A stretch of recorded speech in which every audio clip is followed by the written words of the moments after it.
नमस्कार।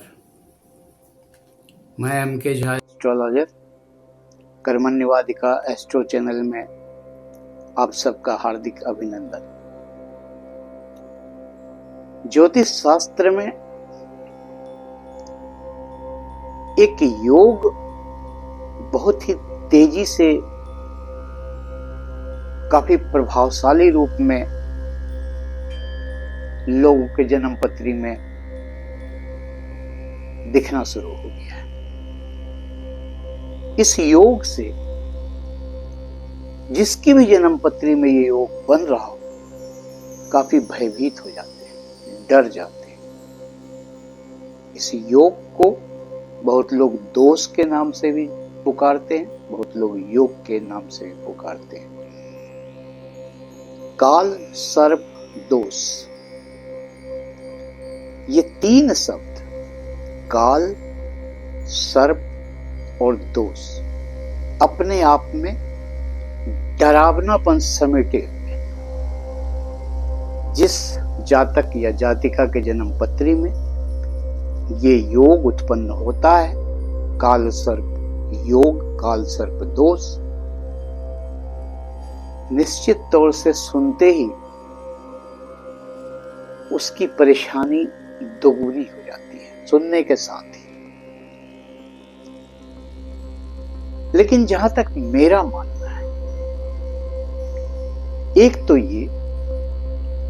ये काल सर्प दोष नहीं है, ये काल सर्प योग हो सकता है। आपको मैं बता दूं कि प्राचीन ज्योतिष में ऐसा कोई भी प्रमाणिक ग्रंथ नहीं है जिसमें इस योग का कहीं कोई उल्लेख हो। ये कुछ दशकों से आधुनिक ज्योतिष में इसकी प्रचलन काफी तेजी से हुई है। जहां तक बड़े बड़े ज्योतिषियों का मानना है, बताना है कि मुगल सम्राट अकबर इंग्लैंड की प्रथम एकमात्र महिला प्रधानमंत्री मार्गरेट थैचर, अमेरिका के राष्ट्रपति जॉर्ज डब्ल्यू बुश, भारत के प्रथम प्रधानमंत्री पंडित जवाहरलाल नेहरू, माननीय श्री मोरारजी देसाई और माननीय श्री चंद्रशेखर जी, इन सारे तमाम बड़े हस्तियों के जन्म पत्री में राहु और केतु के मध्य में सारे ग्रह स्थित थे। आधुनिक ज्योतिष के आधार पर यह कहा जा सकता है कि इन सारे महान हस्तियों के जन्म पत्री में काल सर्प योग निर्मित था। लेकिन फिर भी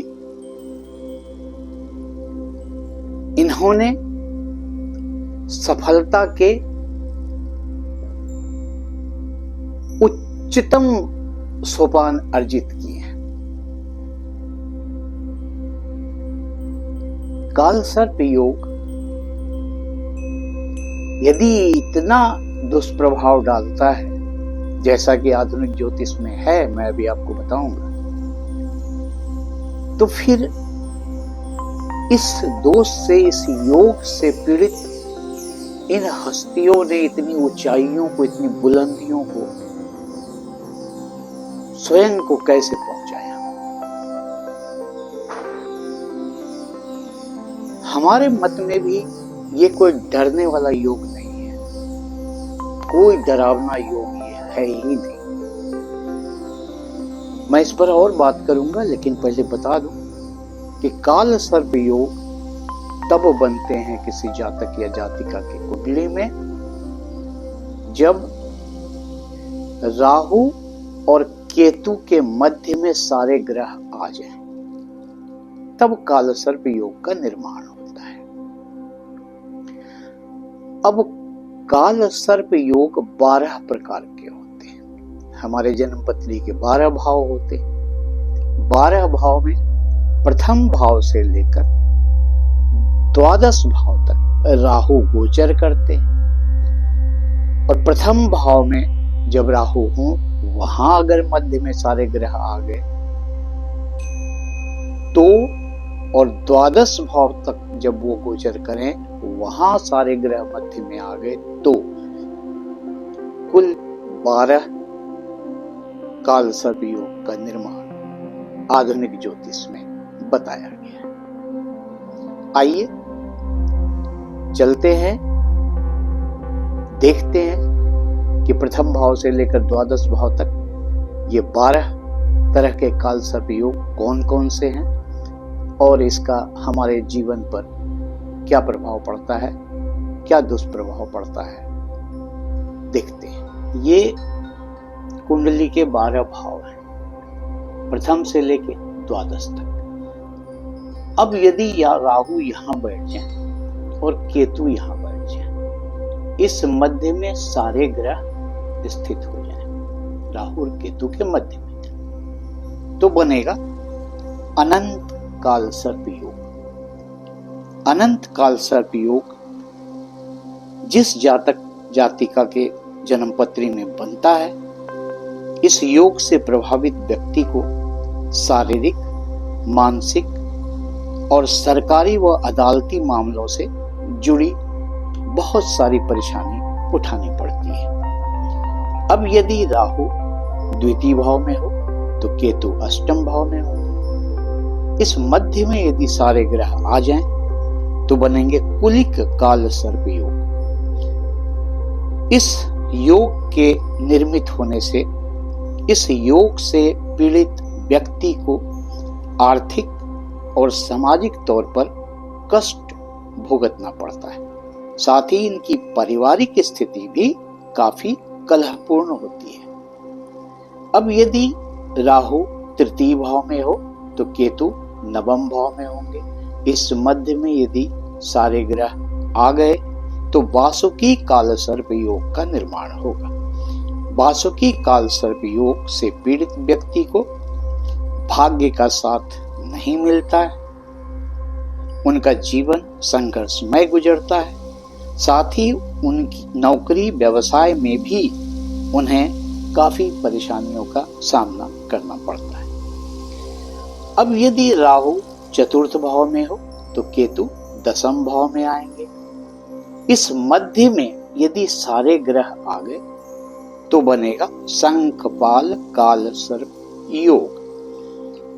जिस भी जातक की कुंडली में शंखपाल काल सर्प योग निर्मित होता है या इस दोष से जो भी जातक पीड़ित होते हैं, वैसे लोगों को आर्थिक तंगी, मानसिक तनाव का सामना करना पड़ता है। अपनी मां, जमीन और परिवारजनों के मामले में उन्हें बहुत कष्ट भुगतना पड़ता है। अब यदि राहु पंचम भाव में आ जाए तो केतु एकादश भाव में आ जाएंगे। इस बीच में यदि सारे ग्रह इकट्ठे हो गए, सातों के सातों ग्रह, तो फिर काल सर्प दोष क्या बनेगा? पद्म काल सर्प दोष। दोष मत कहिए, पद्म काल सर्प योग। इस योग के बनने से व्यक्ति को अपयश मिलने की तो पूरी संभावना होती है। यौन रोग के कारण व्यक्ति को संतान सुख मिलने में भी समस्या आती है। इस योग के प्रभाव में धन लाभ में रुकावट आती है। उच्च शिक्षा में बाधा होने की पूर्ण संभावना बनी रहती है। अब यदि राहु छठे भाव में आ जाए तो केतु द्वादश भाव में आ जाएंगे। इस बीच में यदि सारे ग्रह एक साथ, सातों के सातों ग्रह स्थित हो गए तो बनेगा महापद्म काल सर्प योग। महापद्म काल सर्प योग काफी समय तक शारीरिक कष्ट देता है। साथ ही ऐसे लोग प्रेम के मामले में बहुत दुर्भाग्यशाली होते हैं। अब यदि राहु सप्तम भाव में आ जाए तो केतु प्रथम भाव में आ जाएंगे। इस मध्य में यदि सारे ग्रह आ गए तो बनेगा कर्कोटक काल सर्प योग। ऐसे जातकों को, जिस जातक की कुंडली में कर्कोटक काल सर्प योग का निर्माण होता है, नौकरी मिलने में, पदोन्नति होने में काफी कठिनाइयों का सामना करना पड़ता है। समय समय पर व्यापार में भी क्षति उठानी पड़ती है और कठिन परिश्रम के बावजूद उन्हें पूरा लाभ नहीं मिल पाता है। अब यदि राहु अष्टम भाव में आ जाए तो केतु द्वितीय भाव में आ जाएंगे। इस मध्य में यदि सारे ग्रह एकत्रित हो गए तो बनेगा तक्षक काल सर्प योग। इस योग से पीड़ित व्यक्ति को वैवाहिक जीवन में अशांति का सामना करना पड़ता है। कारोबार में की गई किसी भी प्रकार की साझेदारी फायदेमंद नहीं होती है और मानसिक परेशानी तो मिलनी ही मिलनी है, मानसिक परेशानी देती ही देती है। अब यदि राहु नवम भाव में आ जाए तो केतु तृतीय भाव में आ जाएंगे तो बनेगा शंखचूड़ काल सर्प योग। इस योग के प्रभाव से जीवन में सुखों को नहीं भोग पाता है।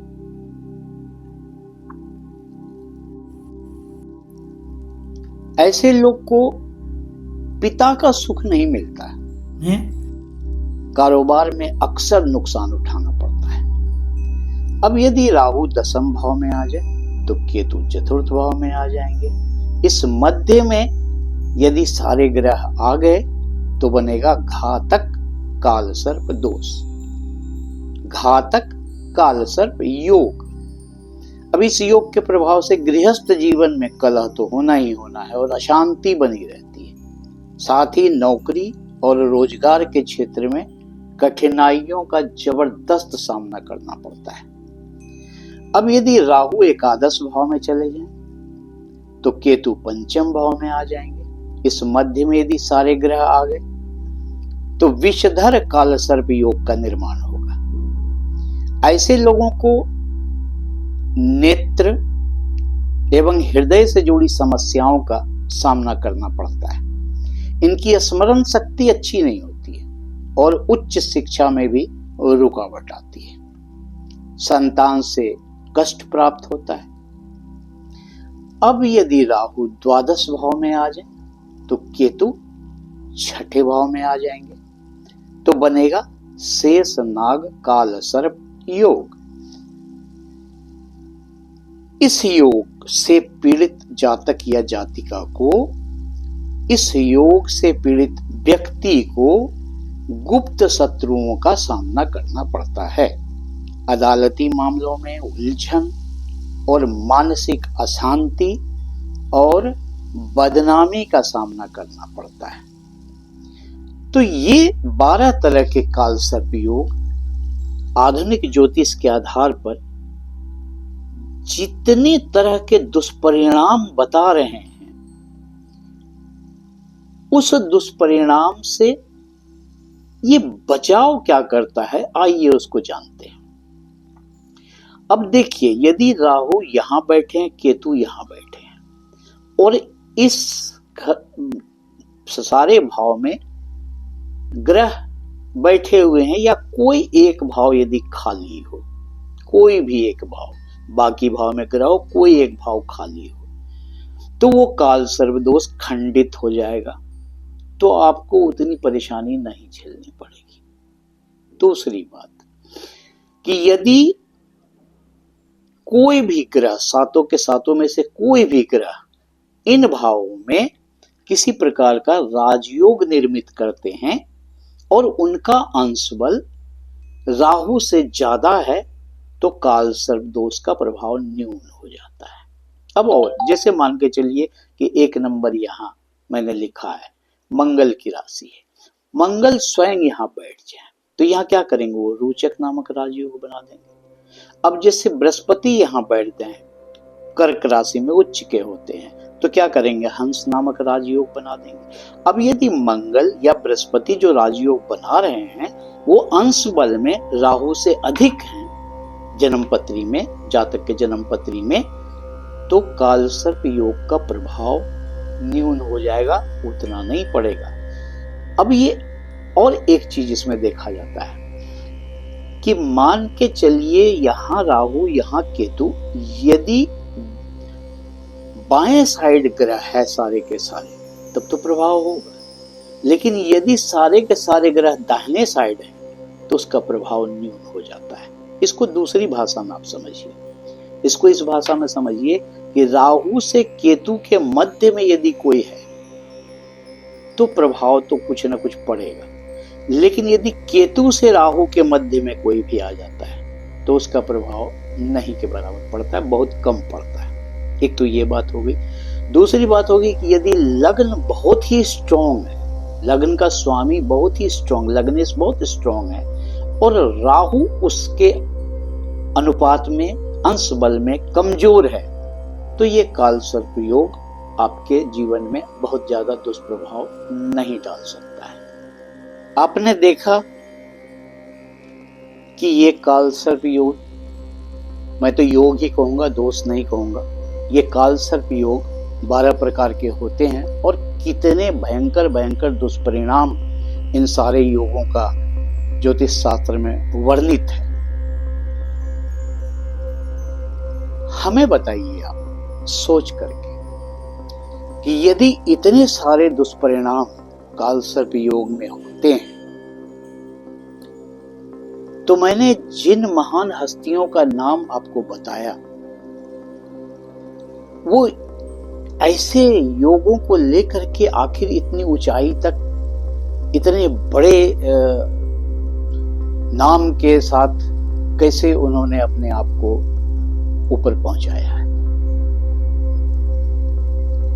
दो बातें हो सकती है, या तो कालसर्प योग कमजोर पड़ा होगा, या कालसर्प योग होते हुए किसी न किसी प्रकार का राजयोग होगा,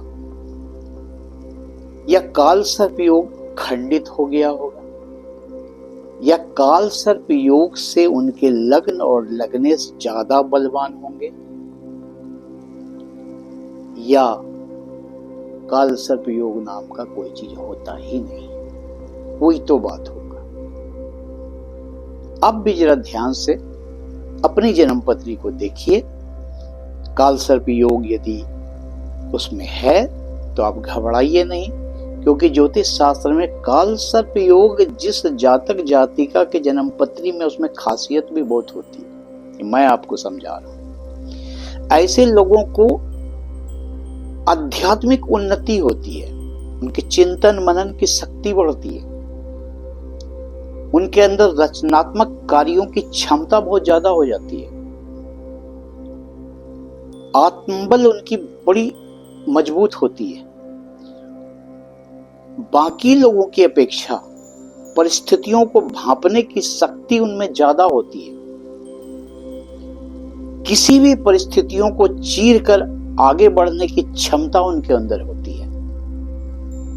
ऐसे लोग निडर होते हैं, साहसी होते हैं और अपने कर्म के प्रति बहुत समर्पित होते हैं।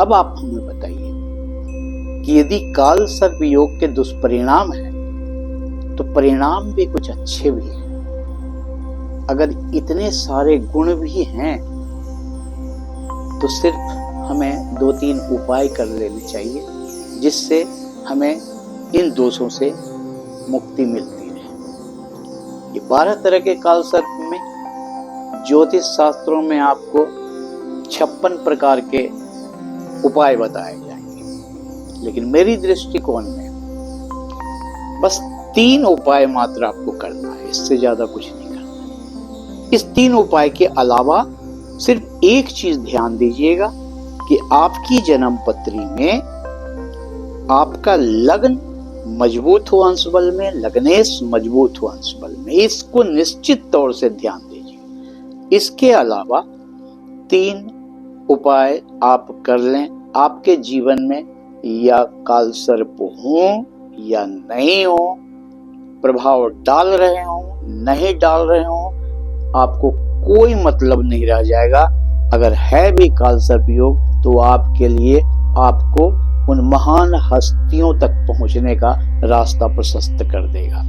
पहला उपाय,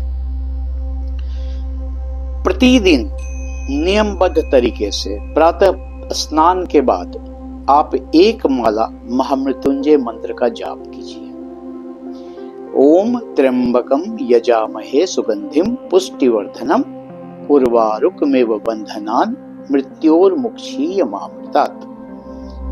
इस मंत्र को 1 माला यानी 108 बार प्रतिदिन आप जाप कीजिए। दूसरा, प्रत्येक सोमवार को नाग गायत्री मंत्र का कम से कम 11 बार जाप कीजिए। ओम नवकुल नागाय विद्महे विषदंताय धीमहि तन्नो सर्पः प्रचोदयात्। इस मंत्र को प्रत्येक सोमवार को 11 बार आप जाप कीजिए। और तीसरा, 8 मुखी, 9 मुखी और 10 मुखी रुद्राक्ष का एक मन का, ये तीनों दाना 3 मन के हो जाएंगे। 8 मुखी के 1 मन का, 9 मुखी का 1 मन का और 10 मुखी का 1 मन का लाल धागा में पिरोकर सोमवार को गले में धारण कर लीजिए।